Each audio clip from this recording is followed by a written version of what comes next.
आगामी निवडणूक एकत्र लढवण्याबाबतचा निर्णय राज ठाकरे आणि उद्धव ठाकरे हे दोघेच घेणार आहेत। इतर आम्हा कुणाला देखील तो अधिकार नसल्याचं मनसे नेते अमित ठाकरे यांनी सांगितलंय।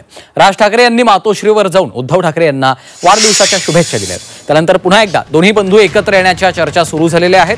त्यावर पत्रकारांनी विचारलं असता दोन ठाकरेच या संदर्भातला निर्णय घेतील असं अमित ठाकरे यांनी सांगितलं। वरळी पोलीस कॅम्पमधल्या मुंबई पोलिसांचा राजाचं पाद्यपूजन सोहळ्याला अमित ठाकरे यांनी हजेरी लावली। तिथे त्यांनी ही प्रतिक्रिया दिली आहे। लोगोच्या अनावरण सोहळा पार पडणार आहे।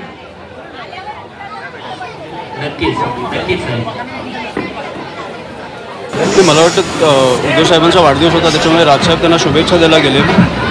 एवढ्याच अनुषंगाने ते घ्यावं आणि मला खूप आनंद झाला की ज्या प्रकारे परत दोन भाऊ भेटले। खरं तर तुम्ही स्वतः म्हटले होते की त्या दोघांकडेही फोन कॉल एकमेकांना संपर्क करतात। आता हा संपर्क होतोय तर तुम्हाला दिसतोय। नगरपालिकेपुरतं मी तो निर्णय नाही घेऊ शकत।